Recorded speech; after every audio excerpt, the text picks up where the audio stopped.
Maharashtra news. आराळा येथे शिवसेना जिल्हा प्रमुख ॲडव्होकेट राम रघुवंशी यांच्या हस्ते व्यायाम शाळेचं उद्घाटन। युवकांचे आरोग्य सुदृढ राहावे व बलबुद्धीसह शरीराला चालना मिळावी यासाठी आराळे तालुका नंदुरबार येथील व्यायाम शाळेचे उद्घाटन शिवसेना जिल्हा प्रमुख ॲडव्होकेट राम रघुवंशी यांच्या हस्ते नुकतेच करण्यात आले। जिल्हा नियोजन समिती अंतर्गत क्रीडा अधिकारी कार्यालयामार्फत सर्वसाधारण योजनेच्या माध्यमातून 7 लाख रुपयांचे अनुदान मंजूर करण्यात आले होते। शारीरिक स्वास्थ्य वाढवणारी आणि आरोग्य टिकवणारी क्रिया म्हणजे व्यायामाकडे पाहिले जाते।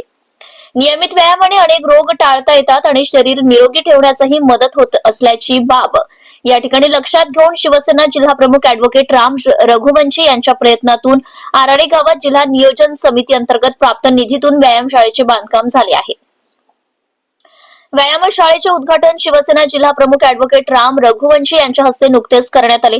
या प्रसंगी शेतकी संघाचे अध्यक्ष बी.के. पाटील, जिल्हा परिषद माजी सभापती विक्रमसिंग वळवी, माजी जिल्हा परिषद सदस्य देवमन पवार, शिवसेना तालुका प्रमुख डॉक्टर सयाजीराव मोरे, माजी पंचायत समिती सदस्य संतोष धनगर, कृषी उत्पन्न बाजार समितीचे संचालक अनिल गिरासे, भालेरचे उपसरपंच गजानन पाटील यांच्यासह गावातील युवक उपस्थित होते।